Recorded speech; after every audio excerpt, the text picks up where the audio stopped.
3, 2, 1, gravando. Olá, eu sou o Bruno, Olá, eu sou o Henrique e tá começando o Televicast. o podcast que fala sobre TV para quem gosta de TV. E no episódio de hoje é dia de falar de Video Music Awards, mais conhecido como o famoso VMA da MTV. Quais os melhores momentos da edição desse ano de 2020? O que foi ruim, o que deu vontade de trocar de canal, desligar a TV, ir no banheiro, enfim. O que teve de bom e de ruim? O VMA ainda é assistível ou essa festa virou um enterro? E o que dá saudade dos VMAs do passado? Tudo isso e muito mais agora no Televicast. Então solta a vinheta, produção. Acorda, menina, pô. Olha os encontros, Aoi! Eu não sei. Bom, e começando agora o podcast, o episódio do VMA, a gente vai te lembrar para seguir o podcast nas redes sociais, que é o @televicast, tanto no Twitter como no Instagram. Temos também um e-mail, que é o televicast@gmail.com, para você mandar sugestões, dúvidas e etc. Elogios e reclamações também. Curte lá a gente, segue a gente, divulga a gente e manda e-mail pra gente, tudo bom? Pois é, e você também pode seguir a gente lá no Twitter, tanto eu no @televisona, como o Bruno no @BrunoUrbano lá no Twitter. Isso mesmo. E aí vamos falar de VMA 2020, a edição deste ano? Pois é, né? Todo mundo ficou aí ansioso, né? Porque essa edição aí no meio de uma pandemia, todo mundo ficou assim, pensando, né, no que poderia rolar. O que você achou dessa edição, Bruno? Olha, amigo, eu não estava muito crente de como essa edição rolaria.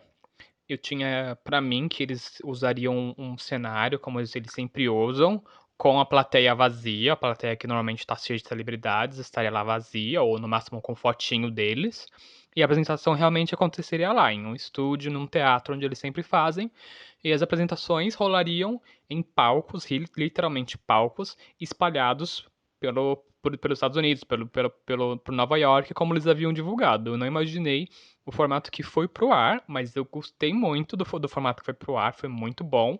Foi todo pré-gravado, não foi nada ao vivo, até onde pareceu. Foi tudo muito bom, bem feito, muito bem organizado. E ficou muito bom. As apresentações foram muito boas, independente de serem ao vivo ou não, foram muito boas. A forma como foi feita a premiação também foi bem legal. Foi tipo no mesmo cenário, mesmo local. Foi tudo no chroma key, não teve muito cenário, né, assim, grandioso, como eles faziam nos outros anos, mas eu curti bastante. Eu me surpreendi positivamente. E você? Eu também gostei bastante, porque, como deu pra perceber, né, foi praticamente toda gravada. Não foi ao vivo igual outras edições, que tinham algumas coisas pré-gravados, alguns números, alguns shows, mas a maioria da premiação era feita ao vivo. E esse ano, aí, por causa da pandemia, eles gravaram totalmente. E deu pra perceber isso nitidamente bem no começo, depois que rodou ali a vinheta, a Keke Palmer, né, que foi a apresentadora desse ano, ela entrou ali num videozinho gravado com o telefone, deu pra perceber, falando aí sobre a morte do Chadwick Boseman, né, que fez o Pantera Negra. Nesse momento eu já percebi, olha, tem coisa gravada aí, porque entrou esse recado dela, aí depois ela entra toda glamurosa, para começar a premiação. Se fosse ao vivo realmente, ela poderia ter aberto, né, a premiação e tal, e aí dado esse recado, falando que essa edição ia ser especial, ia ser em homenagem para ele e tudo mais.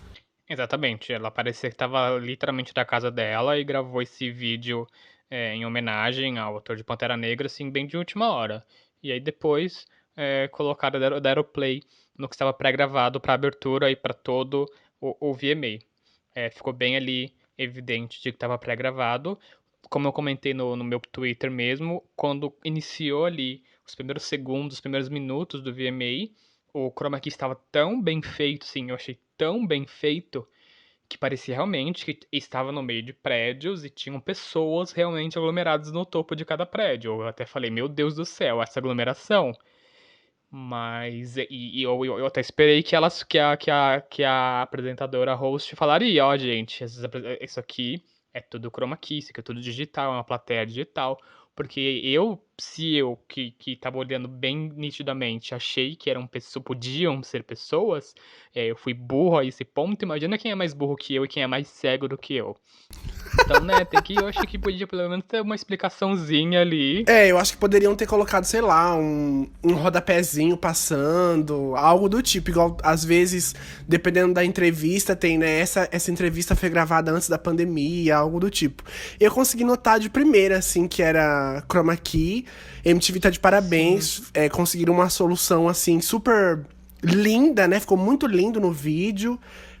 Pra uma premiação, né? Não perdeu, assim, um requinte nem nada. E aí, depois, as apresentações também, né? Super maravilhosas, cada um num cenário diferente. Muitos também utilizando o chroma, muitos também Sim, utilizando o chroma, exatamente. outros não, né? Com um cenário físico real mesmo. De palco mesmo que a gente viu foi o Maluma e o CNCO, que eu sempre li como 5, mas enfim, só esses dois artistas que fizeram a apresentação em um palco, no estilo drive-in, que tinha lá uns carros, que aparentemente era patrocinado, e foram só os únicos que fizeram apresentações em palcos, os demais foram sempre em estúdio, pré-gravados, cheio de efeitos, tirando acho que o da Lady Gaga e o do The Weeknd no início. A apresentação do The Weeknd foi maravilhosa para a abertura, no topo de um prédio, mostrando toda Nova York. Enfim, foi maravilhosa o início da cerimônia. E o da Lady Gaga, que tinha um cenário bem mais com coisas ali mesmo, né? Com objetos e tal. E foi também muito bem feito. Os outros cenários, por mais que tenham uma coisa ou outra, tipo da Miley Cyrus, tinha só uma bola ali, aquela bola que eu esqueci o nome dela, que ela subiu no final, mas não tinha nada ao redor dela. E não, era uma bola aquelas de boate, sabe? Que eu esqueci o nome dela agora. E e o da Doja Cat também, que eu achei maravilhoso, ela quase encerrando a premiação, que era totalmente chroma key, que fizeram todo digital, que eu achei lindo o cenário da apresentação dela. Mas enfim, os cenários em si, para cada apresentação, foi muito bom. Eu não gostei do BTS, desculpa, ARMYs, não me massacrem, não me cancelem, mas para a primeira apresentação deles na VMA, eu achei que merecia um cenário melhor. Era literalmente um chroma key, mas um chroma key muito simples, baseado no que estava sendo apresentado até então. Todos os outros cenários foram muito bem feitos. Comparado com o da Doja Cat, por exemplo, que tinha muito 3D, o do BTS foi bem simplesinho. Era um nível recorde de chroma key. Eu também achei bem simples o do BTS. Eu até achei que, tipo assim, o deles ia ser o espetáculo, até porque eles estavam da Coreia, né? E a Coreia sempre tem tecnologia avançada Exatamente. e tal. E eles fizeram um chroma key simples, né? Aquela foto chapada, assim, pra ilustrar o fundo. Eu amei demais a Miley, porque, tipo assim, não tinha chroma na maioria do tempo. Foi mais estúdio e muita iluminação. A iluminação vermelha com azul, uma coisa meio RGB, assim. Nossa, muito lindo, muito lindo. Eu amei também demais The Weeknd. Abel, meu filho, você é o patrão do pop, hein? Caramba! Foi tudo, tudo, tudo. Aquela música é muito Sim. viciante, começa a tocar, você começa a se mexer. É uma coisa de louco.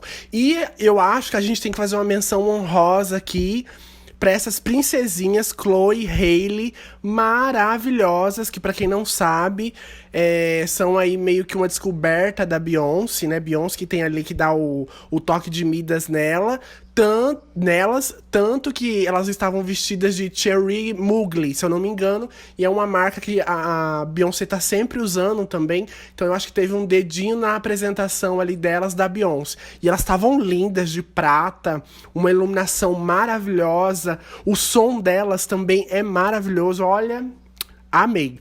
Sim, realmente, foi incrível. Esse foi no pré-show, né, do VMA. Elas não saíram do lugar, estavam só com uma roupa maravilhosa, uma iluminação que parecia que elas estavam sendo abduzidas por um disco voador. E só ali, performaram ali mesmo, no círculo onde estava iluminando ali, e foi maravilhoso também, foi muito, muito bom. Pra quem não conhecia as meninas, deu um show mesmo pra você querer conhecer. E o da Miley, como você citou, realmente, não teve nada de computação, de chroma, nem nada. Era só um estúdio sem nenhum tipo de detalhe, porque era todo branco, então você não via nem o fundo, nem onde era ou para cima ou era para baixo, não via nada. Parecia que a Miley estava flutuando naquele mundo, né, naquele mar branco. Se não fosse os fios ali do microfone, parecia que ela estava flutuando. E no final tinha uma escada e aquela bola, né, que brilha, aquela bola de discoteca que brilhava, que ela acabou ali fazendo o Wrecking Ball no final, que foi maravilhoso também. O único e o cenário que não foi nenhum cenário, foi o próprio cenário do VMA que o Black Eyed Peas encerrou, que isso aí eu vou comentar depois, que olha, eu, na verdade eu não queria nem comentar. Ai, outra que eu também não queria comentar, a Doja Cat, porque pra mim tá canceladíssima, falou mal de Dona Beyoncé, meio que fez referência ali a ela como macaca, chamou ela de Beyoncé, uma coisa assim no TikTok. Pra mim tá canceladíssima, a música dela é muito boa, mas tá canceladíssima pra mim. E falando de Lady Gaga e Ariana, maravilhosa. As duas servindo máscara, né? Se apresentando de máscara. A Gaga até falou em um dos... Não sei se foi em todos os discursos dela, que ela ganhou vários prêmios, né, nessa noite. Mas ela disse, né, pra todo mundo usar máscara, que isso é um sinal de respeito. Maravilhosa, né? E ela cantando com aquela máscara, gente, ela precisa fazer uma linha de máscaras. Era uma máscara mais linda do que a outra. Já a Ariana, né, ela foi com uma máscara Sim, mais simplesinha, assim, e só mandando os high notes ali com a máscara, eu fiquei passado. Já a Gaga, eu acho que ela tava com aquele microfone da Madonna por dentro ali na máscara, porque eu tenho certeza que o microfone externo ali, o microfone de mão, não tava captando aquele som todo dela, porque, gente, aquela máscara abafa muito, não ia conseguir captar todo o som da voz dela. Eu acho que ela tava com o microfone ali por dentro. Eu também acho que ela tava com o microfone por dentro, porque ela usou na apresentação, né, no caso, ela tava com o microfone por dentro porque aquela máscara era muito grande, ela tinha um LED na frente, então ela tinha espaço até pra deixar um microfone ali. E a máscara da Ariana Grande, ela ganhou do governo e ela foi lá e se apresentou. Ela não queria saber, ela só usa uma máscara ali porque a Gaga falou: olha, eu sou embaixadora da OMS, então você precisa usar, usar máscara na apresentação comigo. Então ela só pegou a máscara que ela ganhou do governo e foi lá se apresentar, deu das notas dela e fez ali, foi embora. E só, a Gaga que apresentou máscaras e máscaras cada vez que ela entrava ali no palco principal, toda vez que ela entrava, ela trazia um look e uma máscara diferente. A Gaga rendeu. Gaga serviu look, serviu máscara, nossa, tudo. O que você achou do BTS ganhando melhor pop? Olha, eu me surpreendi, porque eu até critiquei no Twitter que agora, além da categoria melhor K-pop, também tem a categoria melhor latino. E aí o VMA, e não só o VMA, mas as premiações americanas são muito mais. É igual o prêmio Os Melhores do Ano da Globo. Eles premiam só os Só americanos, quem é assim de como a Globo casa, premia né? só eles no final do ano. É, exatamente. Então eles criaram a categoria melhor K-pop, melhor latino, para premiar os outros. E aí o BTS foi só uma exceção para melhor grupo e melhor pop. E aí eles conseguiram tanto melhor grupo como melhor pop, né? Uma coisa que não acontece nas premiações americanas, principalmente também na MTV, né? Que a gente nunca viu, que pop é uma coisa bem recente.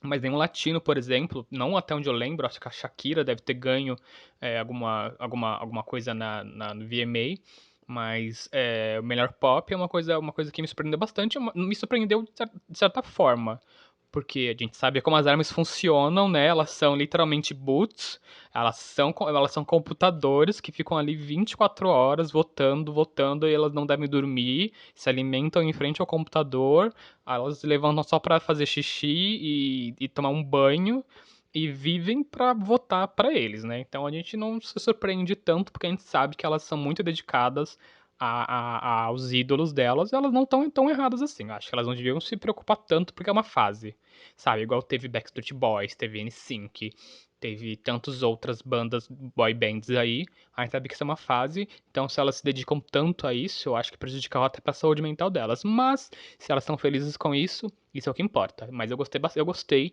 dessa modificação de um melhor pop não ser americano. Eu também gostei muito e até, tipo assim, BTS não é ruim. Se você for ver, é muito pop, é muito bom, é muito bom. Os clipes são muito bons, as coreografias, as músicas, eu gosto bastante. E falando aí em latino, o Maluma, né, se apresentou, foi uma apresentação, assim, morna, achei bem morna, apesar que eu acho ele lindo e tudo mais. Até fiz um tweet lá no Twitter dizendo quem queria ser a moto, que ele tava sentado. Você é fogosa com o Maluma, Só né? que o que eu acho bacana do Maluma é Você é que, tipo assim, ele fogosa. não perde a raiz do espanhol, né? Por mais que ele esteja ali numa premiação que é americana totalmente, ele tá sempre colocando músicas em espanhol. Ele ainda não se rendeu, né? As músicas em inglês. Ele fez parte do discurso dele em espanhol e em inglês, mas depois ele acabou voltando ali pro espanhol pra se render à cultura dele. Eu gostei bastante disso. Teve também o CNCO, acho que fala, que é aquela boy band latina. Isso, deve CNCO. ser isso. É aquela boy band latina que foi formada num reality show La Banda, que tem o dedo do Simon do X Factor. E, tipo assim, eles já tiveram música melhores. Eu acho que foi uma apresentação, assim, bem fraquinha, uma coisa, assim, bem chubirubi. E aí a gente cai em chubirubi no Black Eyed Peas. Gente, o que foi aquilo, meu Deus? Fecharam, assim, a noite cagando no maiô. Pois é, eu estava contando, eu estava conversando aqui com o Jô, meu marido, que a gente estava aqui assistindo a apresentação, o VMA, e a gente estava falando quando será que vai apresentar a Lady Gaga e o BTS. A gente estava contando que BTS e Lady Gaga, não importante a sequência, seriam os últimos a serem apresentados porque eram os mais aguardados. Então o BTS podia ser o último, a Lady Gaga podia ser a última. Exatamente. Então podia ser um dos dois os últimos a se apresentar. E aí a gente caiu do cavalo, porque eles vieram antes, né? Mas foram ótimas apresentações, enfim. E aí quando a gente vai ver quem se finaliza a apresentação é o Black Eyed Peas, que, sabe, 2020 ainda está nativa, a gente pensa que já tinha morrido depois que a Fergie saiu.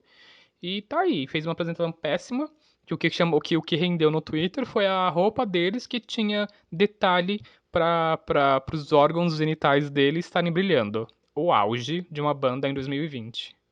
Ai, gente, eles não precisavam, né? Eles têm tanta história, tem tanta música boa. E aí, tipo, apelar pra isso, eu achei assim desnecessário. Pois é, o Black Eyed Peas já foi uma banda muito realmente relevante, importante desde o início da carreira deles, né? E aí eles não conseguiram mais, sabe? Eles têm hits e hits memoráveis e não conseguiram mais segurar. E aí acho que ao invés deles pararem, eles estão agora buscando feats, né, com outros artistas para continuar ainda na ativa. E aí o que eles conseguiram hoje foi encerrar um VMA com uma apresentação meh, né, com hits do passado, né, não vi tudo, porque foi essa hora exatamente que eu saí pra ir no banheiro, saí pra beber água, fui pegar o microfone pra preparar agora aqui o podcast. Eu não assisti a apresentação, mas eu li no Twitter que eles estavam com uma roupa de baixo brilhando e que marcava os órgãos genitais. Isso é o que uma banda de peso como Black Eyed Peas tinha merece? Eu acho que não. Bom, mas falando de VMA, a gente também não pode deixar de lembrar dos momentos icônicos que essa premiação já teve, como, por exemplo, a Madonna. Nossa, hoje tá difícil. A Madonna se apresentando com Like a Virgin em 1984. Eu, claro, né, fui assistir esse momento no YouTube, porque eu não era nem nascido, né? Acabei de fazer 18, então. Que mentirosa. A menina já tava até dançando na frente da televisão e quer pagar de novinha. Jamais, querida. Mas enfim, essa apresentação da Madonna eu também vi no YouTube. É uma apresentação icônica, porque foi além do primeiro VMB, a Madonna já estava no seu auge, né, já no seu sucesso. E ela saiu de um bolo imenso, que na época não tinha esse chroma key que a MTV teve em 2020. Então foi todo um bolo ali feito, né, nos estúdios da MTV da época. E aí ela saiu dentro do bolo e fez a sua apresentação icônica, que qualquer pessoa que jogar no YouTube vai poder ver. É, essa cena memorável da rainha do pop. Hoje a gente exaltou a Lady Gaga no VMA de 2020, mas lá em 84 a Mother Monster ainda não existia. Então Madonna teve seu pleno respeito em 1984. Faz tempo, mas a gata tá aí arrasando aí, ainda, né? Tanto também que arrasou em 2003, não é isso? Agora ela tá dando seus close errado. Ela tá dando seus close errado no Instagram, falando de cloroquina, tá sendo a tia do Zap, mas a gente passa um pano pra ela sim. Mas falando ainda de Madonna, depois de muitos e muitos anos, assim, depois de uns quase seus 30 anos de VMA, ela voltou a ser destaque, fazendo uma apresentação icônica e memorável para toda e qualquer pessoa, mas principalmente todo e qualquer homossexual. A apresentação no VMA de 2003, junto de Britney Spears e Christina Aguilera, rendeu e rende até hoje. Essa apresentação é tão icônica que as três se beijaram. A Madonna beijou a Britney e depois beijou Christina Aguilera no palco do VMA. E na época, Britney namorava Justin Timberlake. E nessa apresentação, quando a Madonna beijou Britney, eis que a câmera estava focando a cara de Justin Timberlake e a direção foi lá e colocou no ar a cara de bunda dele, pra todo mundo ver que a namoradinha dele estava beijando a véia no palco do VMA. E Justin Timberlake, que apesar de gato, né, fez muito mal aí pra Britney. Todo fã de Britney odeia o Justin. E se eu não me engano, acho que foi nesse ano, ou foi no ano anterior, 2002, que eles chegaram, né, todos vestidos de jeans, né, aquele look icônico de jeans maravilhoso. E nessa época também, né, a Britney e a Christina estavam aí no auge da fama, né, as duas estavam, assim, disputando pra ver quem ia ser a mais querida da América, a que tava mais bombante na MTV. As duas estavam em pleno vapor. Elas estavam já no início da carreira delas, né? Então as duas eram as novas princesinhas do pop nos anos 2000. Elas estavam ali há um tempinho já de carreira e naquela época quem teve mais destaque foi a Britney do que a Christina, né? Porque a Christina já estava morena, já não era mais loira, então isso já perdeu acho que alguns pontos e enfim. Britney sempre foi mais vista as pessoas do pop do que a Christina Aguilera, infelizmente. Triste, né? Porque... Mas eu amo as três. Eu não vou falar mal das três. Eu já falo mal. Triste porque Dona Britney, e pra mim, na minha opinião, eu acho que não canta nada. Ela tem a sua história e tudo mais, mas, por exemplo, nas apresentações, voz que é boa, não tem. Cristina serve voz. Madonna serve voz. Não é a voz mais potente, mas serve voz. Faz playback? Faz playback também. Aí, por exemplo, tem outra apresentação icônica da Britney em 2001 com I'm Slave For You, com aquela cobra maravilhosa. A apresentação é maravilhosa, digna, toda gay que assistiu já aplaudiu e tudo mais. Mas é o quê? É playback. Mas, querida, a gente tá falando de princesinha do pop, não estamos falando de best cantora, melhor cantora, estamos falando de melhor artista. A Britney entrega enquanto artista, ela serve enquanto artista, mesmo fazendo playback. E não fale assim, porque tem vídeos dela cantando ao vivo que ela entrega vocal sim. Ela não é de fazer vocal. Isso por conta do que exigiram dela durante o decorrer da carreira dela. Olha a fã da Britney espumando aqui. Não, é de verdade. Durante o decorrer da carreira dela, desde os anos 90, abusaram muito da voz dela. Quiseram que ela mudasse muito. Esses gemidos que ela canta no início da carreira, forçaram ela a fazer aquilo e estragou a voz dela. Então ela faz muito playback devido... Isso até onde eu sei. Posso estar enganado. Se eu estiver enganado, me corrijam lá no @BrunoUrbano no Twitter. Mas até onde eu sei, ela foi duramente forçada a fazer esses gemidos, a mudar o tom de voz dela pra cantar, e acabou estragando a voz da princesa. Você quer que ela faça o quê? Que ela né, revigore toda a voz dela, que ela faça uma operação? Não tem como, querida. Eu não acho ela a pior de todas, mas na minha lista ali eu prefiro Beyoncé, Lady Gaga, Madonna, Rihanna, Katy Perry. Aí depois todas vem elas a servem, Britney. sem rivalidade feminina nesse podcast. Tem também uma. Sem rivalidade feminina nesse podcast, por favor. Eu já vou fazer a rivalidade. Sem rivalidade feminina. Eu já vou fazer a rivalidade. E falando em uma que eu esqueci de citar, a Taylor Swift, maravilhosa, né? Que passou aquele micão lá com o Kanye West, quando ela ganhou o prêmio de melhor vídeo feminino em 2009. Na época, né? A Beyoncé tava aí com o single Ladies, tipo, clipe maravilhoso, música maravilhosa. E aí, quando ela ganha o prêmio, Sr. Kanye West, acho que não tava medicado, subiu no palco, tomou o microfone dela e começou a falar, e todo mundo já ficou chocado, e ele soltou: eu estou feliz por você, mas Beyoncé fez um dos melhores vídeos de todos os tempos. Chocado. Nossa, aquilo assim foi tenso. Tanto que depois isso rendeu aí música, rendeu treta, rendeu indireta. E até hoje, né, todo mundo ainda questiona esses bastidores. Tem também Kim Kardashian no meio, que aí depois parece que uma época o Kenny, ou foi a Kim, não sei, tentaram ser amigos da Taylor. Nossa, é uma treta e uma história que, tipo assim, rende, acho que nunca vai parar de render. É tipo Mariah com Eminem, acho que nunca para de render. Pois é, isso aí foi um babado na época que a própria Beyoncé lá, sentadinha no lugar dela, falou: Kanye, sai daí, eu não te pedi pra você ir, sabe, me defender. Eu não preciso de defesa pra começar, sabe? Deixa a menina, ela tem só 19 anos, ganhando um dos primeiros clipes, um dos primeiros, sabe, momentos dela, sabe? Primeira coisa no VMA, você vai estragar o momento, sabe? Não precisa. Tanto você falou que não precisa, tanto ela deve ter achado que não precisa, que quando a própria Beyoncé ganhou o prêmio dela por Single Ladies, eu acho que ela ganhou o melhor clipe do ano. O que ela fez? Ela tirou o local dela e falou: Taylor, sobe aqui agora. Você vai falar o que você ia falar na hora do seu melhor clipe de vídeo feminino. Eu não tô no meu lugar.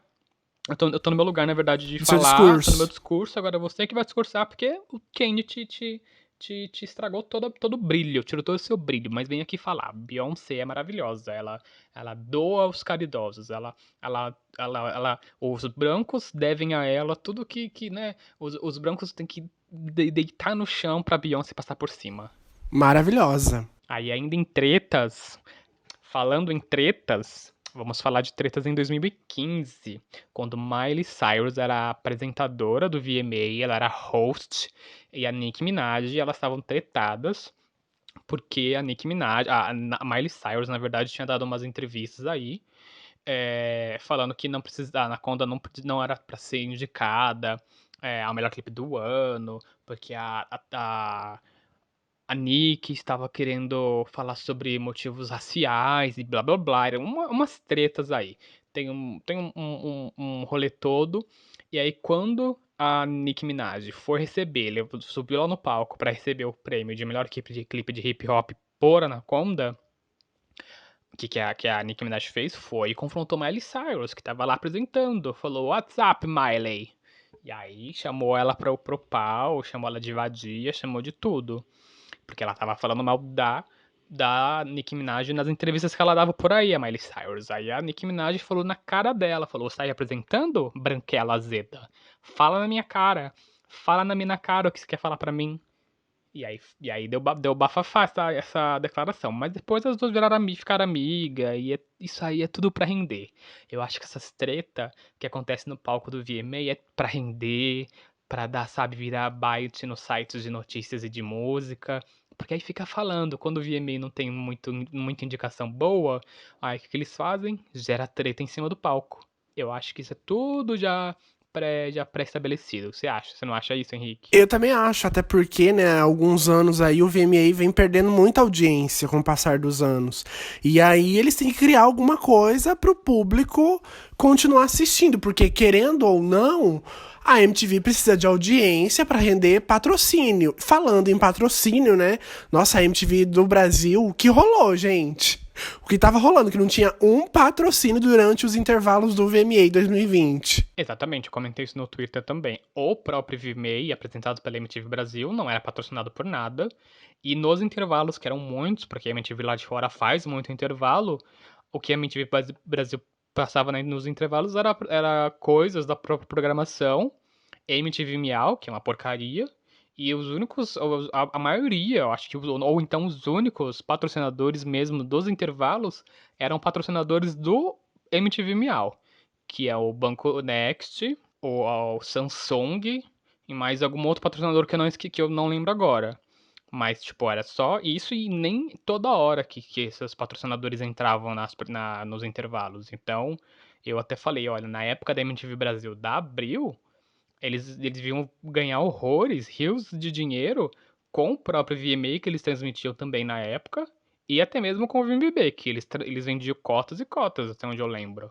Então, para a MTV atual, da Viacom não vender nada, estando na TV a cabo, sabe, é um declínio, é só ladeira abaixo. Até porque, né, nesses intervalos, como diz no jargão televisivo, eles estavam só colocando calhau, que é o quê? Propaganda do próprio canal, né? Coisas assim de gaveta, que são as chamadinhas lá dos programas e tal. E muita gente também, eu vi dizendo isso no Twitter, que na época que a MTV Brasil, do Grupo Abril, tava falindo, eles começaram a ter poucos intervalos patrocinados. E aí tá acontecendo isso agora com a MTV, que depois que veio pra Viacom, né? Será que a MTV vai falir novamente? Fica a dúvida aí na cabeça de vocês. Se essa MTV falir, não vai me fazer falta nenhuma. Desculpa. Nossa, que venenosa! E uma outra coisa também que eu sinto bastante diferença da época da MTV da Abril pra agora é que quando tinha, por exemplo, VMA, o EMA, né? Sempre tinha VJs da MTV, da nossa MTV, digamos EMA. assim. Ah, ela sempre quer me corrigir no meu inglês. Ai, gente, paciência. Vão lá no Twitter dela e xinguem ela, que ela tá sempre querendo me corrigir. Falar EMA, eu vou dar na sua cara de ficar falando EMA. Querida, eu tô no Brasil, não vou falar com sotaque, desculpa. Mas voltando, aí sempre tinha. Não interessa. Aí sempre tinha o quê? Os VJs da nossa MTV fazendo ali o aquecimento, fazendo a volta do intervalo e depois do intervalo. Até porque também rolava ali. Se o sinal da MTV gringa caísse, eles tocavam o barco ali até reestabelecer, como aconteceu diversas vezes. E agora, por exemplo, de uns anos pra cá, né, desde que a MTV Brasil com a Abril faliu, a gente não vê mais ninguém, né, dando esse suporte ali na transmissão. Só tem os tradutores e não tem ninguém apresentando, digamos aqui, do Brasil, né? Exatamente. A MTV Brasil tinha todo um amparo de VJs, de apresentadores que sabiam o que estava rolando, estavam dentro do assunto VMA, música, os melhores, os piores, enfim. Então eles comentavam, tinha comentários muito bons e tal, faziam pré-show, durante o show e pós-show. Tinha toda uma estrutura pra gente ficar sabendo. Era como se fosse o Twitter, só que na tela da nossa televisão. Tinham pessoas que sabiam que estavam falando ali sobre a premiação.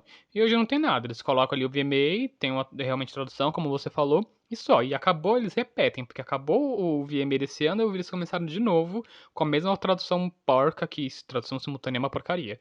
Desculpa quem é tradutor, né? Não tô ofendendo a sua profissão, mas tradução simultânea é horrível. Enfim. E aí eles colocaram de novo, assim, em seguida que acabou um VMA, eles colocaram outro. Não tem o MTV de agora não tem apresentador, não tem uma pessoa que entende sobre música. Enfim, assim como o Multishow, que o Multishow, quando faz prêmio Multishow, chama quem? Pseudo-celebridades para falar sobre música que também, sabe, não entende de música. Um prêmio Multishow é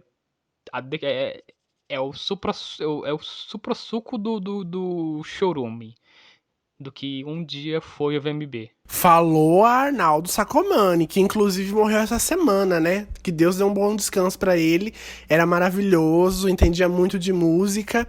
E aí eu fico imaginando se caiu o sinal de uma transmissão agora, nesses tempos. O que a MTV vai fazer, por exemplo? Porque aí não tem nenhum apresentador na base ali, né, pra segurar as pontas e tal. O que eles vão fazer? Vão tirar do ar? Vão ficar jogando comercial até voltar o sinal? O que eles vão fazer? Não duvido que vai ficar com intervalos mostrando na programação da MTV. Não duvido. No máximo, vão colocar uma imagem, assim, tipo aquelas que eles colocam com tweets mais comentados ali no intervalo. Eles colocam ali no intervalo uns tweets do que falaram sobre VMA. Eles vão colocar aquela imagem com o próprio tradutor falando que houve problemas e a gente volta já já. E continua com mais intervalo. No máximo vão fazer isso, uma coisa porquíssima. Babado. E voltando para o VMA e os seus momentos históricos e icônicos, em 2009 a gente teve aí a apresentação da Lady Gaga com Paparazzi. Meu Deus do céu, eu lembro como se fosse hoje, eu na frente da TV, batendo palmas para ela, porque, nossa, foi a apresentação. Ela aprendeu ali um pouquinho com Madonna, né, quando Madonna apresentou Vogue lá em 1990 e alguma coisa, que foi uma coisa mais teatral e tal. Lady Gaga fez o quê? Com certeza, né? Lady Gaga viu Madonna fazendo essa coisa mais teatral com Vogue e falou: vou fazer igual, mas com uma música minha. Foi lá e, ó, serviu com Paparazzi na época. E aí termina lá o número dela pendurada e faz o drop the mic, jogando o microfone e sangrando. Nossa, é fenomenal. Sim, a parte do sangramento serviu que todas as gays devem ter gritado ao mesmo tempo ao redor do mundo. Porque quando ela se sujou de sangue ali, jogando no chão, ali, né, em relação à música Paparazzi, onde ela era perseguida e tal, falando que ela tava morrendo. Foi uma coisa que marcou muito pra quem é fã, e pra quem é não só da Lady Gaga, mas pra quem é fã de música, né? Marcou muito. E ainda falando de Lady Gaga e apresentações icônicas, ela não é só de apresentações icônicas, ela é de looks icônicos. Desde a sua primeira apresentação, desde a sua primeira aparição no VMA, ela sempre serviu muito looks. A gente viu isso hoje no VMA dessa edição, mas isso é desde a primeira edição. Ela serve no tapete vermelho, ela serve subindo ao palco, ela serve em todo lugar. E o maior ponto alto disso, que todo mundo lembra e vai lembrar para sempre, é o icônico vestido de carne que ela serviu no VMA de 2010. Ela foi lá, né, pegou uns bifão, bateu assim, né, porque lembra, nossa avó, nossa mãe, quando vai preparar a carne, dá uma batida assim nos bifes, né, tá, tá, tá, tá, tá, pra fritar. A Lady Gaga foi e fez o quê? Mandou lá bater uns bifes maravilhosos e, ó, fez a roupa dela, tinha até no sapato, né, foi babado aquele look. E o vestido é preservado até hoje, ele não tá no mesmo estado, mas eu vi que ele é preservado até hoje. Ele já tá bem seco, né? E ele é todo de carne, da cabeça aos pés, literalmente. E no ano anterior, eu tô lembrando agora, em 2009, nessa icônica apresentação de Paparazzi, ela serviu um look muito bom, que ela tava toda vestida de vermelho, inclusive na cara. Ela tava com o vestido na cara. O vestido não, ela tava em volta da cara dela com o mesmo look que ela tava no corpo inteiro. Então ela tinha uma coisa ali na cabeça, e passava pelo rosto dela e até os pés do mesmo tecido. E a gente não sabia como ela enxergava aquele negócio ali. Eu achei maravilhoso, uma coisa que me lembro, que me marcou bastante também. Ah, e outra apresentação dela que me marcou bastante também foi em 2013, se eu não me engano, na era art pop, que é uma era muito criticada dela, né? E ela vem se apresentar com aplauso e ela abre o VMA só com um quadrado assim no rosto. Gente, é pura arte, é maravilhoso, eu amo demais. Eu vou até confirmar se é 2013. É isso mesmo, 2003. Eu já assisti tantas e tantas vezes essa apresentação. E aí ela vai e muda de roupa, passa por todas as eras dela, desde a primeira até a última, que era na época, né? Art pop. Aí nesse começo ó, tem vaias pra ela e a câmera vai abrindo. Aí ela tá com uma roupa toda esquisita, né? Como sempre. E aí depois no final ela termina como Deus Afrodite e tal. Gente, Gaga sempre servindo look, voz, conceito e aclamação. Ai, eu amo ela. É, É a patroa. falando em servir bem, a gente pode falar agora de quem não serviu tão bem assim, infelizmente, é um momento muito triste para mim. Foi o comeback de Britney Spears no VMA de 2007. Britney Spears estava afastada dos palcos e, enfim, da música por um tempo e a MTV e ela anunciaram o seu comeback no VMA de 2007 com a performance de Gimme More.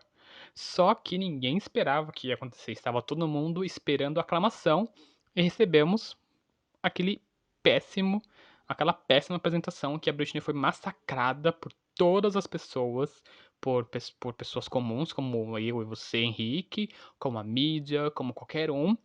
Infelizmente, a Britney sofreu muito depois daquele comeback, que infelizmente não foi bom. E eu, como fã, e qualquer outra pessoa pode admitir que foi ruim. Não precisa massacrar, ofender a Britney Spears como ela foi ofendida na época, mas infelizmente foi uma apresentação muito ruim e que manchou a carreira dela. Ai, a única coisa que salvou ali foi o topzinho e o shortinho do Tchan. O resto é triste. O aplique cagado.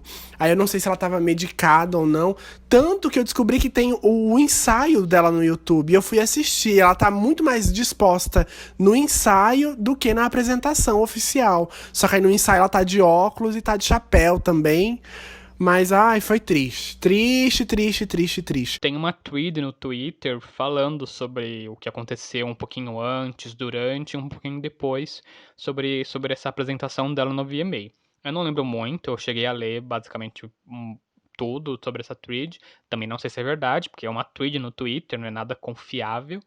Mas se for verdade, a bichinha sofreu até ela voltar de novo com Piece of Me, totalmente diferente, que é realmente um comeback de respeito para uma diva pop como a Britney é.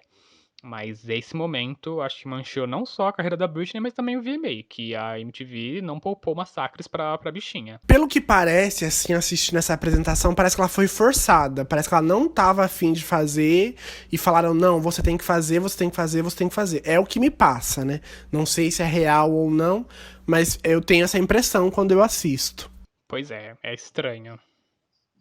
É bem estranho mesmo. Mas agora falando de aclamação, outra patroa que só serve também é dona Beyoncé anunciando a gravação não, né? A gravidez dela em Love on Top no VMA de 2011, que foi apresentado pela Lady Gaga. Gente, foi tudo! E ela também fez o Mic the Drop, né? Jogando o microfone no final e passando a mão na barriga. E no começo ela fala: MTV, eu espero que vocês sintam o amor que eu estou gerando ou que eu estou sentindo dentro de mim. Algo assim ela diz. Aí todo mundo já sacou logo que ela tava grávida, ia ter alguma coisa assim. E aí ela canta maravilhosamente, mandando umas high notes, assim, que todo mundo fica, oh my god, com balézinho também, cantando e dançando com os microfones, igual ela, e vestidos assim também parecidos, igual ela, é simplesmente maravilhoso.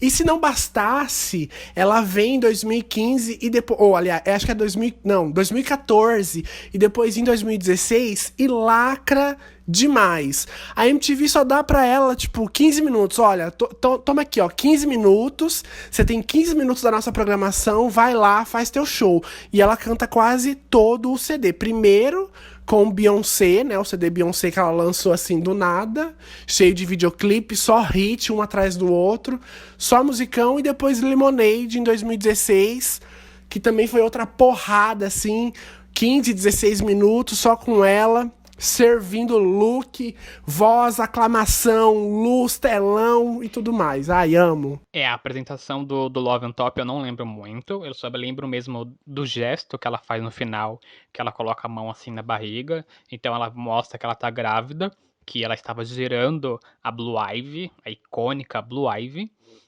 e eu lembro um pouquinho mais, a de 2014, esse medley em 2014, que ela ganhou lá o Michael Jackson Vanguard Award, eu não lembro dessa apresentação, assim, muito na minha cabeça, eu lembro um Que agora não se chama mais Michael Jackson, isso, né? não chama mais, é o Vanguard Award só. Mas criou em homenagem ao Michael Jackson e tal. E aí eu lembro mais da performance de Lemonade mesmo, em 2016. Eu não sei se teve Pupurri, não sei se teve um medley ali.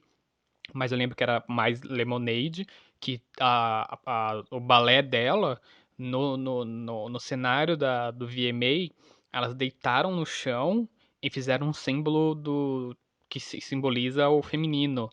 Fizeram aquele símbolo com, né, com o círculo, com a setinha para baixo, que simboliza o O feminino. espelho se chama o espelho da Vênus. Isso, elas fizeram isso no palco, né? Cada uma foi icônico, aquilo ali foi maravilhoso. E Beyoncé, né, gente? O que esperar de Beyoncé em suas apresentações? Nada mais, nada menor que isso. É como dizem, né? Se não for pra arrasar, ela nem sai de casa. Se for pra fazer uma apresentação assim, michureca, a gata nem sai de casa, ela nem se preocupa. Porque também tem um vídeo no YouTube, vocês podem procurar aí, dos ensaios dela em 2015. E aí ela fala com o pessoal, e aí ela desenha o que ela quer, aí o povo ensaia, aí volta, aí o povo pinta, o povo faz isso, o povo faz aquilo. Ai, uma cena que eu amo da apresentação de 2000, eu falo 2015, mas é 2014. Da apresentação de 2014, é ela cantando. Ah, eu esqueci o nome da música. Mas as gatas do balé dela, tudo com a bunda assim pra cima, as pernas pra cima, tudo pintada com brilho assim, e ela cantando no meio das bundas. É maravilhoso. É uma que a gente não lembra, a gente tá velha, a gente não lembra mais dos nomes das coisas. A gente esquece de tudo. Mas para finalizar essas memórias de melhores momentos de VMA, vamos finalizar com uma apresentação, não é icônica, mas teve ali um shade, uma mistura de apresentações com shades, que foi muita coisa que resume o VMA, foi o que a gente relembrou aqui, que foi a apresentação do Fifth Harmony no VMA de 2016. Na época, Camila Cabello não estava mais na banda, e aí elas iniciaram o show, a apresentação delas, mostrando todas elas, inclusive a Camila Cabello, mesmo que elas não estavam sendo ali visíveis, elas estavam meio sombreadas.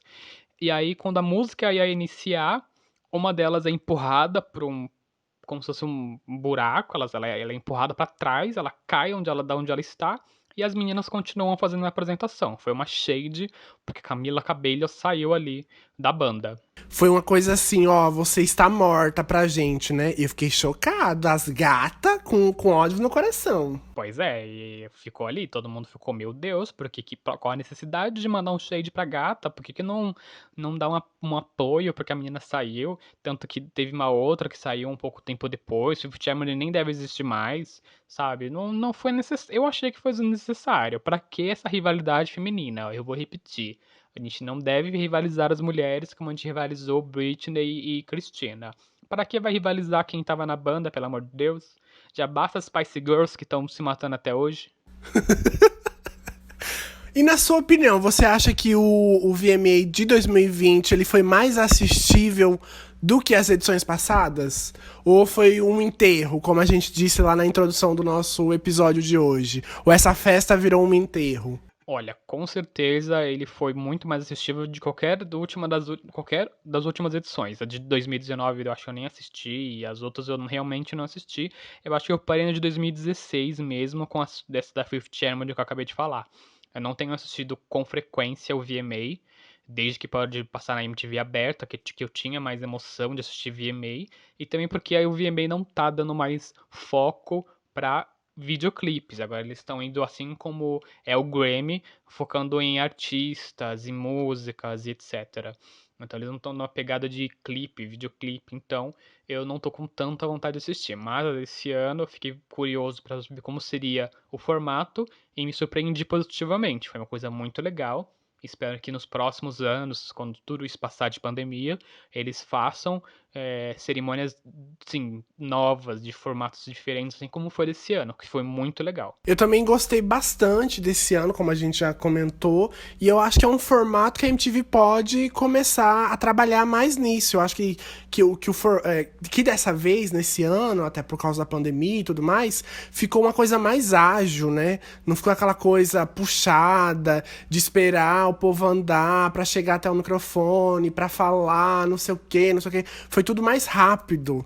Eu não sei se foi também edição, porque como tava tudo gravado, e aí na edição eles conseguiram dar esse ritmo melhor, não sei. Mas eu acho que eles podem levar essa pra 2021, levar esse mesmo formato aí que deu muito certo. Se for assim, eu continuo assistindo. Se voltar pro formato antigo, eu confesso que eu tenho um pouquinho de preguiça. Eu assisto mais, assim, pra comentar no Twitter, pra zoar com a galera e tal, mas de uns anos pra cá não tem mais nada assim que marca, né? As apresentações não marcam mais, é sempre coisa simples, simplória. Tipo assim, gente, é uma performance, você tem que ali brilhar e tudo mais.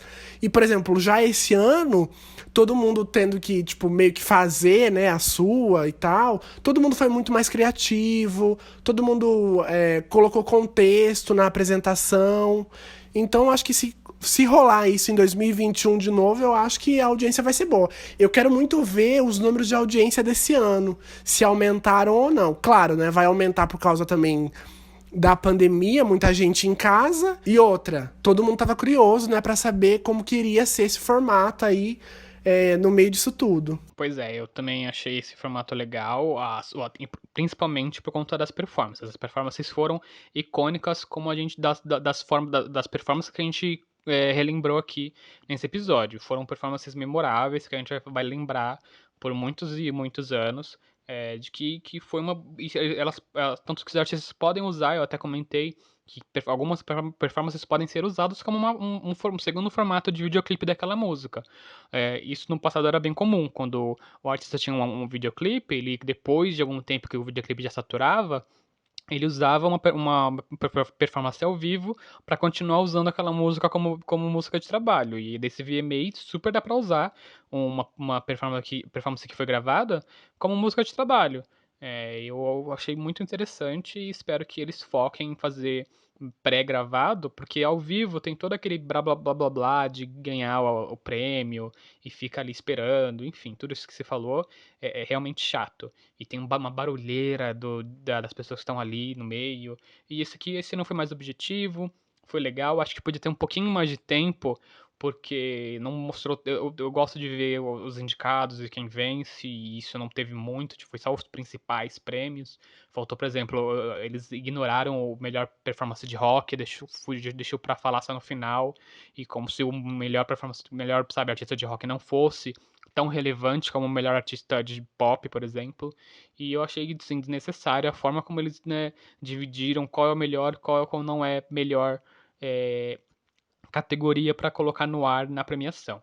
Enfim, acho que é um formato que deu certo, que eles podem aprimorar com o tempo. Ouviu, né, dona MTV? Falou a Bruna roqueira. Se ela falou que vocês têm que dar valor pro rock, tem que dar valor pro rock. Querida, com certeza, o rock e o pop andam juntas coladas como unha e carne. São BFFs. Exatamente. Bom, tem mais alguma coisa pra falar ou a gente pode chamar os quadros? Não, vamos de quadro, porque já deu de VMA, já deu de MTV por hoje. Então vamos para o nosso primeiro quadro desse podcast, porque é hora daquilo que foi ruim na semana televisiva. É hora de Hoje Não Faro. Hoje não, Faro. Então tá. Tô bem. Tô bem. Bom, para começar, o meu Hoje Não Faro dessa semana vai para o Henrique no podcast Televicast. Mentira, é. O meu Hoje Não Faro dessa semana vai para a edição do Bake Off Brasil, que, né, está na nova temporada, que nesse primeiro episódio, nesse episódio que rolou, nesse sábado, na verdade, a Cris Flores estava lá apresentando, toda linda, toda bela, toda maravilhosa, como Cris Flores é. E aí na metade do episódio entra a Tiziana Vilas Boas. Mostra a Cris Flores saindo lá da tenda, a Tatiana entrando e continuando o episódio da onde a Cris Flores parou, como se fosse um programa ao vivo, como se a Tiziana estivesse parada no meio do trânsito e não pudesse apresentar o programa a tempo, sendo que o programa é gravado, é um programa que, sabe, vai pra edição, sabe, já tá um tempo já pra entrar no ar. Então, se acontecer alguma coisa com a Tiziana e etc., que deixassem a Cris Flores gravar todo aquele episódio e explicassem no episódio seguinte que a partir dali quem tomaria conta do programa era a Tiziana. Colocar num programa gravado há muito tempo, duas apresentadoras, explicar ali no meio que uma vai continuar o que a outra estava fazendo, é de um despreparo que não é uma coisa do SBT fazer. A SBT é uma das maiores emissoras deste país. Fazer um programa gravado, vou repetir muitas vezes que é um programa gravado, porque não se justifica, só no programa ao vivo. Eu sigo uns perfis no Instagram que relembram coisas da MTV Brasil, do Grupo Abril, que no Disque MTV, que era ao vivo, a Sarah teve problemas para chegar às 6 horas da tarde no programa e colocaram o André Vasco, que virou, né, VJ depois de muito tempo, participou até da edição do Disque VJ em teste, e ele era estagiário na época. E quando a Sarah não conseguiu chegar a tempo, falaram, vai lá e apresenta até a Sarah chegar. Então, colocou o disco atrasou, não começou às 6 horas da tarde, e aí quando começou, porque eu não podia mais esperar, colocaram o menino lá pra apresentar o disco. Falou, ó, a Sarah tá chegando, 10ª posição, tal, tal, tal. Isso é justificável, sabe? Mas um programa gravado, você no meio do episódio colocar 2 apresentadores, não dá SBT. Pra segunda emissora do país, não dá. Não, e o pior de tudo é que são 3, né? Porque o programa é apresentado pela Nádia Haddad, que aí descobriu que tava com corona, tava nas gravações, teve que parar. Chamaram a Cris Flores, ela foi apresentar e do nada vem a Tiziana. Também não entendi. Já não tinham chamado a Cris? A Cris continuasse a gravar os programas, então, até a Nádia voltar, e ela vai voltar. Tem até. Já foi até noticiado isso. Ela se curou depois do corona e tal. Voltou a gravar, porque o Bake Off é um reality bem extenso, né? Se eu não me engano, acho que fica 3 meses no ar e tudo mais. Então tem bastante episódios. Mas aí, qual a lógica da Cris Flores ser a substituta e aí substituírem a substituta com a Tiziana? Nossa, SBT, coragem pra você. Pois é, porque se colocaram a Cris Flores antes da Nádia entrar no ar, ok, sabe? Olha, a atriz explica que tá no ar por conta de um problema de saúde da Nádia e ela toca o barco. Mas aí, e se fosse necessário colocar a Tiziana devido a contratos, que a gente sabe que isso funciona né, em emissora, etc., no meio publicitário, tudo bem, mas que colocasse no episódio seguinte. Eu estou aqui dessa vez, quem vai substituir a Nádia sou eu, sabe? Mas no meio do episódio é uma coisa totalmente, sabe, antiprofissional, eu acho.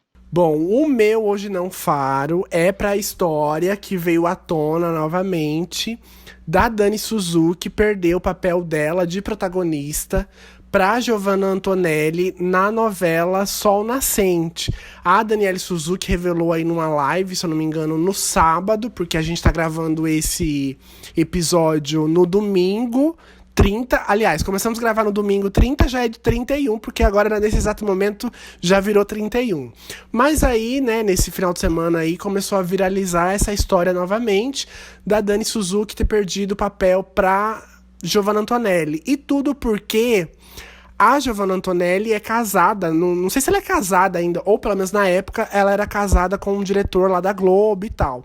E aí a Dani Suzuki contou que o Walter Negrão tinha escrito o papel de protagonista para ela, porque ia ter uma origem oriental e tudo mais. E eu lembro que também na época muita gente, né, criticou da Globo colocar a Giovanna Antonelli pra estar ali numa família oriental e tudo mais.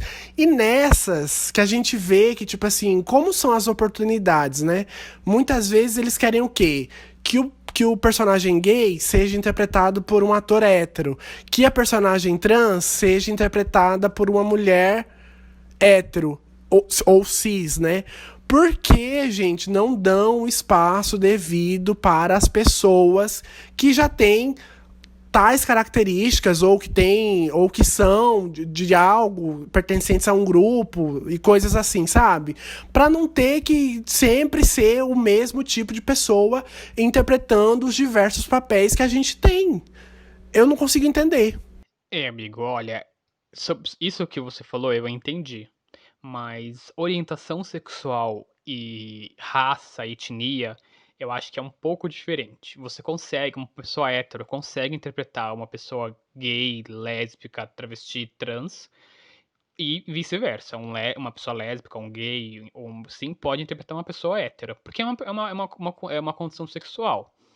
Então você pode fazer aquilo, mas etnia você não consegue interpretar um japonês, você não consegue interpretar um índio, você não consegue interpretar um negro sem ser sem ter aquela etnia. Isso é uma coisa que não dá. Eu sou uma pessoa branca, eu não posso interpretar um escravo, porque eu não sou um negro. Eu não posso interpretar um índio, porque eu não tenho cor, não sou índio. Enfim, então etnia, eu acho que realmente não tem como escapar. Tem que ser a pessoa daquela etnia. Orientação sexual, dá pra você ali atuar, porque é o desafio de um ator, ser aquilo que ele não é. Então, nessa questão, é, a gente realmente, se a família era de asiáticos, tinham que ter asiáticos ali. Não tinha como. Até porque a novela sofreu muita crítica, com razão, por não terem asiáticos ali no papel principal. Então, se a Danielle Suzuki ficou indignada com isso, ela tem total razão, porque a Giovanna Antonelli não tinha que estar lá mesmo. E se foi por motivos assim absurdos, por, né, sabe, ela usar uma coisa que ela tem a favor dela, é pior ainda. Mas, em se tratando de Sol Nascente, se eu fosse Daniel Suzuki, eu não reclamaria. Porque a novela é uma porcaria, não deu audiência, ela tinha que agradecer que ela não participou disso. Não, eu até entendi o que você quis dizer, mas, tipo assim, eu acho que acabaram me interpretando mal. Você acabou me interpretando mal. É que eu tô dizendo assim no sentido de, por exemplo, no caso de um gay, de uma lésbica, da opção sexual, por que não colocam já atores que têm aquela opção ou orientação sexual? Não é melhor do que tentar colocar ali o hétero pra fazer o papel de gay, sendo que tem gente talentosa que é gay e pode já fazer aquele papel, entendeu? É isso que eu tô dizendo. Que é o mesmo caso de. Não, amigo, eu não interpretei errado. Eu entendi o que quis dizer. Eu entendi super o que você quis dizer. Eu acho que gays, lésbicas, travestis, transexuais têm que ser chamados para papéis, porque eles não são para papéis nenhum, nem porque eles são, nem porque eles não são. Mas, por exemplo, gays, lésbicas, travestis têm que ser chamados para atuar, se eles forem sendo atores e atrizes, para atuarem para qualquer tipo de papel, sabe? Porque você tem que ser aquilo que você não é. Se eu sou uma pessoa branca e gay, pobre, eu posso fazer um papel de um homem hétero rico, sabe? Que não tem as mesmas condições que eu tenho, não tem a mesma profissão que eu tenho. Então eu vou fazer uma coisa totalmente oposto a mim. Eu sou uma pessoa boa, eu faço uma pessoa ruim, sou um vilão. Então você é totalmente oposto. Então a condição sexual é uma outra questão. Essas pessoas, os LGBTQIA+, têm que ser chamados para fazer papéis, inclusive, de hétero. Eles fazem papel, eles se transformam no que eles não são. Então não adianta você chamar um gay pra fazer papel de gay, sendo que ele vai atuar fazendo ele não vai atuar, ele vai fazer ele mesmo. Sabe? Fica um pouco até chato, porque, né? O que vai mudar na carreira da pessoa se ela tá interpretando a ela mesma? É igual o Paulo Gustavo. O Paulo Gustavo é gay. Interpreta o quê? Papéis de gays. Qual é a graça? Tem gente que acha engraçado. Aí ele vai fazer o quê? Ele coloca uma peruca, coloca um vestido, e aí ele vira uma mulher. Aí ele fica engraçado como a Dona Hermínia. É essa mudança que faz o ator ter um plus ali. Ali que tem a graça. Sim, eu entendo isso. Mas aí o que acontece é que é sempre o hétero fingindo ser o gay. Por que não já escolher um gay para fazer o gay? É essa o meu questionamento, entendeu? É que não chamam gay pra nada, não chamam gay, não chamam lésbica, não chamam ninguém LGBT pra nada. Já começa aí. Ah, entendi. Ah, sei lá, gente. Ah, eu achei chato isso da Daniele. Oh, nossa, eu falando e meu microfone tava longe. Ah, e essa história eu achei super chata, porque aí a Daniele Suzuki acabou perdendo, né, esse papel. Tipo, a novela foi ruim, mas era uma oportunidade ali, né, que ela poderia ter tido, e aí acabou sendo perdida.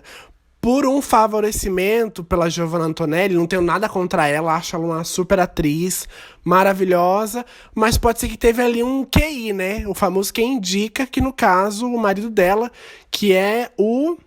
Eu tenho até aqui o nome dele, peraí. É o Leonardo Nogueira, que é um dos diretores, né? E foi um dos diretores de Sol Nascente. Pois realmente, como você disse, é ruim por conta da oportunidade. Não foi legal a forma como a Antonelli conseguiu, né, se esse caso for real. Não, a Antonelli é realmente muito boa, mas como o Sol Nascente foi ruim, Suzuki, você vai merecer coisa melhor. Tenha fé. Mudando de quadro, mudando de coisa ruim pra coisa boa, vamos agora pro É Tudo de Bom, amiguinha. É tudo de bom, viu, amiguinha? Bom, o meu é tudo de bom, amiguinha, é que Márcio Gomes, que é a nova Ana Furtado, lá do jornalismo da Globo, vai cobrir as férias de Renata Lopretti no Jornal da Globo. Ai, Márcio Gomes maravilhoso. Aí eu quero saber quem vai ficar no lugar dele no SP2, né? Porque ele tava fazendo no lugar do Carlos Tramontina. Quem será que vem? Será que volta a Cristiane Pelágio? Eu acho que é o Alan Severiano. Normalmente, quem fica no lugar do Márcio Gomes nos plantões é o Alan Severiano. Então, se não me engano, vai ser o Alan Severiano no lugar do Márcio Gomes. Eu não sou muito fã do Alan Severiano. Ele tem uma pequena mecha branca na ponta do cabelo e eu acho que ele quer ser o William Bonner. E eu não sou muito fã, não. Eu prefiro até a Glória Vanik quando faz os plantões de final de semana. A Glória Vanik é maravilhosa. Mas, se for pra, né, ser o Alan Severiano, que seja, né? Fazer o quê? O Márcio Gomes merece estar no JG. E o meu outro, é tudo de bom, amiguinha, vai para Carla Secato e a Thalita Oliveira fazendo o Fala Brasil de sábado. Se eu fosse a Record, eu colocaria essas duas no Fala Brasil de segunda a sexta. Gente, elas arrasam, dão a notícia com credibilidade, mas também tem ali os momentos de entretenimento, de bom humor. Duas apresentadoras assim maravilhosas. São até melhores que as titulares que estão ali de segunda a sexta. Se eu fosse a Record, eu abriria o olho e colocaria as duas no lugar das titulares. Ó, só gente boa fazendo substituição. Márcio Gomes na Globo e Carla Secato e a Thalita na Record. Bom, como eu não assisto Record, eu não posso comentar. Não assisto Falar Brasil, então, né? Só posso comentar sobre o Márcio Gomes na Globo, porque ele merece o JG e muito mais que isso. O Márcio Gomes é maravilhoso. E o meu é tudo de boa, amiguinha. Vai pra uma coisa ao mesmo tempo ruim ruim e boa, né? Boa porque agora o Tela Quente vai exibir nessa próxima segunda-feira, que o dia que o episódio está indo ao ar, Pantera Negra, em homenagem à triste morte do Chadwick Boseman, o Pantera Negra. Né? Ele morreu com 43 anos, 43 se não me engano, né? E tragicamente de câncer, pegou todo mundo de surpresa ali, tava todo mundo, meu Deus do céu, por quê, né? E comoveu as redes sociais, as pessoas todas que gostam de cinema e enfim. E um personagem icônico, né, que representa a comunidade negra, que recebeu homenagens durante todos os dias desses últimos dias e agora vai receber uma homenagem tendo o filme exibido na tela quente. Eu não pensei em uma outra coisa melhor pra falar do que essa homenagem ao Chadwick Boseman. E sobre o filme, não é só um personagem icônico, né? O filme como um todo é muito icônico, porque tem muitos personagens negros. Então eu tenho certeza que, tipo assim, quem não teve a oportunidade de assistir no cinema ou pela internet, nos links da vida por aí, não conseguiram, né, ver esse filmaço que é o Pantera Negra. E aí eu tenho certeza que passando na Globo, que tem 1 milhão aí de retransmissoras e afiliadas e tudo mais, você imagina o tanto de criança negra que não vai assistir esse filme e vai se identificar com esse personagem, com toda a história, com os outros personagens, porque tem, como eu disse, tem muitos personagens negros e tudo mais. É um filme maravilhoso. E aí, tipo assim, ó, só de falar me arrepia de pensar no tanto de criança, nesse Brasilzão aí que a gente tem, que vai assistir esse filme, vai se identificar e, sabe, assim, vai ver que, tipo assim, vai estar se identificando com o personagem, sabe? Por ser negro e ter um super-herói negro. Nossa, vai ser demais. Era o que a gente tava falando agora há pouco sobre a personagem de Sol Nascente, qual é o nome dela? Que eu já esqueci já, Danielle Suzuki, né, dela não ter tido a oportunidade de representar a comunidade asiática. Então, Pantera Negra é um filme muito bom mesmo, que foi muito premiado, enfim, e que é um motivo de representatividade para todos os negros, que crianças que brincam, adoram brincar de super-heróis, as crianças negras nunca tinham, né, quem escolher de super-herói para falar, nossa, esse é o meu super-herói. Claro que tinha lá o Lanterna Verde, que tinha duas. Tem duas versões, o negro e o branco, mas não era sempre aquele, né? Não era as crianças não chegavam sempre a ter ele como referência. E o Pantera Negra não tem como negar. É a referência para as criancinhas negras ali que ficam brincando, né, entre eles, não tem mais que escolher o Superman, o Batman, né, ou enfim. Então é realmente muito bom que as crianças agora possam escolher o seu próprio representante como super-herói. É bem legal. Tudo! Bom, mas agora vamos para mais um quadro. É hora do Você Está Assistindo. Você está assistindo? Bom, essa semana não tem, sim, muitas opções, então eu apelei para o que eu realmente estou assistindo nesta semana, nesses últimos dias, e que não é novidade, sabe? Não é uma coisa nova, nossa, nova. São duas coisas. Estou assistindo, fazendo maratona. Quem for no meu Twitter, arroba Globoplay, ó. Quem for no meu Twitter, arroba Bruno Urbano, vai ver que eu estou lá maratonando, estou até flegando. Quê? Você falando com o seu Twitter, a Globoplay.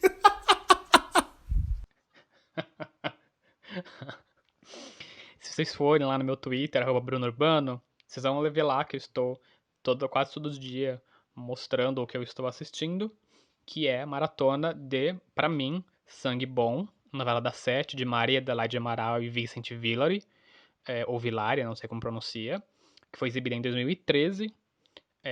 Maravilhosa essa novela, Sangue Bom, que tem a Amora, que eu não lembro o nome dela, que faz. Peraí, a Sophie Charlotte. Lembrei.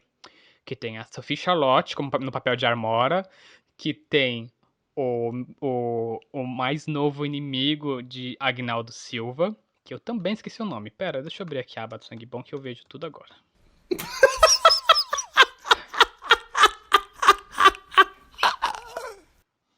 Para de rir, idiota. Gente, vocês estão ouvindo isso, né? É bom pra vocês verem como ele se prepara pro podcast. Não, Você gente, viu? Que ele dá a indicação, mas ele nem se lembra do como que é a novela, qual é a história. Questão é que eu estou velha. É maravilhoso. Velha. E isso porque ele tá Eu estou assistindo, velha né? pra lembrar nomes. Só esse problema. O elenco é Sophie Charlotte como Amora, o Marco Pigossi, o mais novo inimigo de Agnaldo Silva, como Bento, a Isabelle Drummond, né, que é maravilhosa, e a Fernanda Vasconcelos, que é minha deusa, e o Humberto Carrão. Esses 5 têm as vidas cruzadas e passam por altas aventuras, como diria na sessão da tarde. E eu estou fazendo sim a maratona, não é só que eu não estou falando da boca pra fora, é só ir no meu Twitter ver que eu estou marcando que assisti episódio tal, episódio tal, episódio tal. Então estou assistindo, assim como estou assistindo Disse que Amiga para Matar. Falamos aqui no episódio do M, junto com o nosso lindo amigo, que eu esqueci o nome dele, meu Deus, Miguel.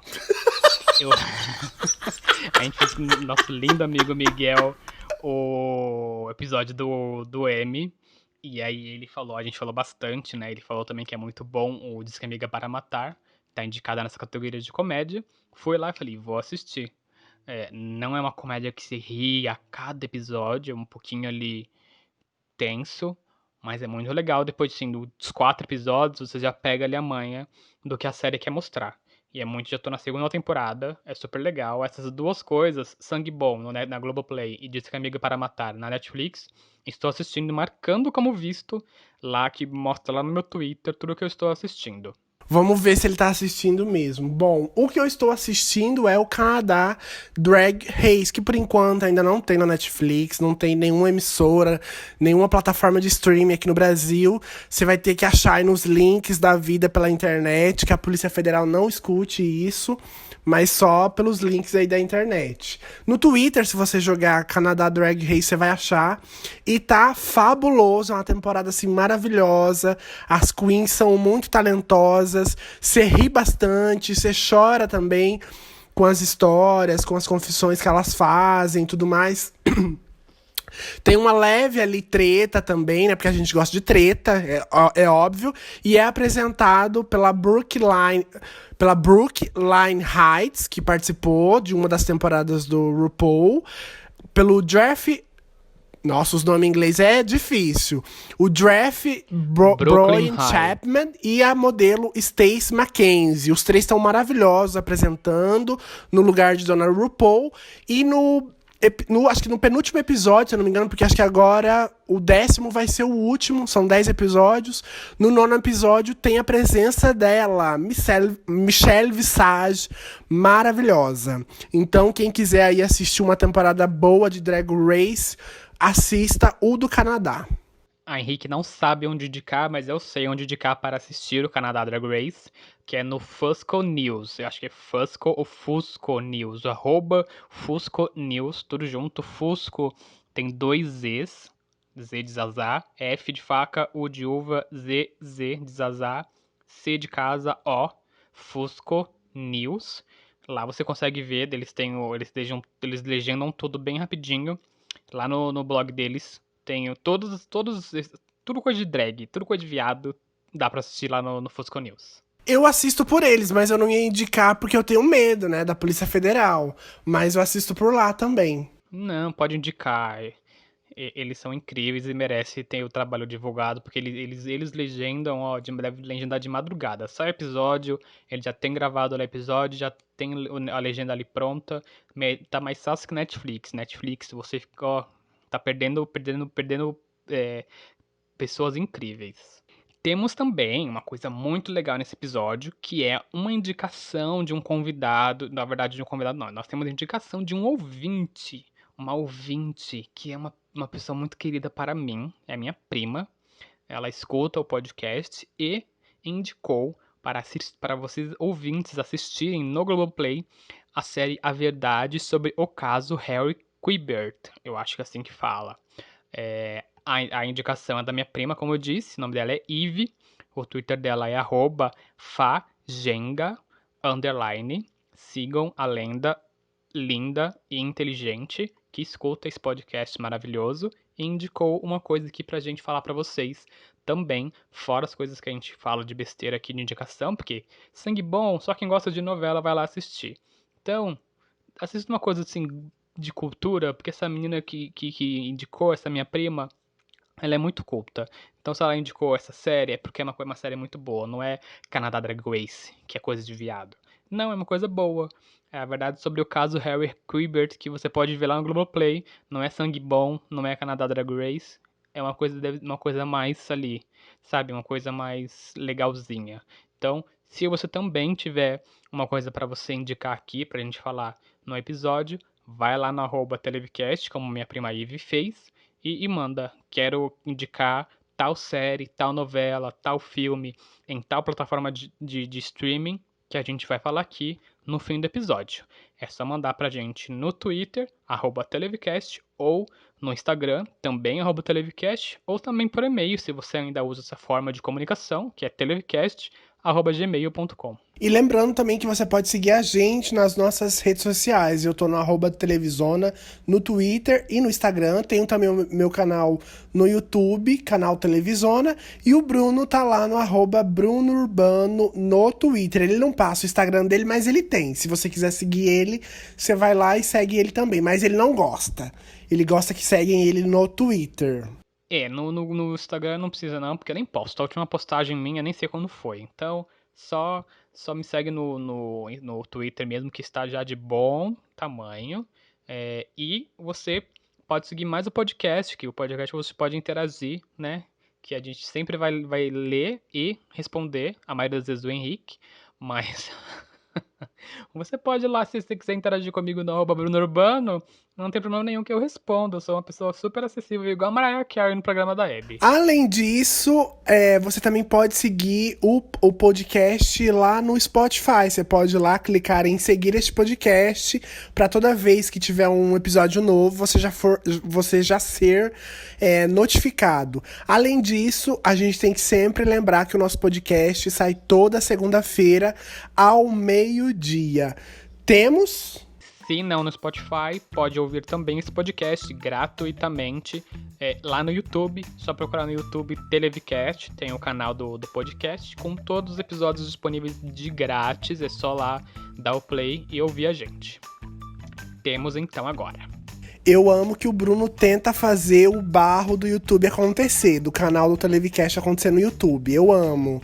Mas lá tá o flop, gente. Tá mais Vai flopado. acontecer. Deixa eu ver uma carreira de alguém que tá muito flopada. Tá mais flopado do que a Record. Do que a Rede TV. Tá mais flopado que a TV Cultura. Ai, a TV Cultura dá 3 pontos de manhã, meu filho. É muita gente. Isso não é flop, não. Ou quem tá da cultura só, mas daí. E o Cocoricó, que eu amo também. Então, só. Mas é isso, temos. Eu espero que vocês tenham gostado desse episódio, onde a gente falou aí sobre o VMA 2020, falando dos momentos icônicos, tivemos aí também nossos quadros, e a gente te espera na semana que vem. Lembrando, toda segunda, meio-dia, tem episódio novo do Televicast. Até a próxima semana. É isso, tchau. A gente se vê na semana que vem. Eu estou aqui assistindo agora o TVZ temporada Lesha. Tchau. Que podre esse encerramento do TVZ temporada Leste. Nossa, eu quis fazer quis fazer um caco, fazer improvisar um pouquinho e não deu certo.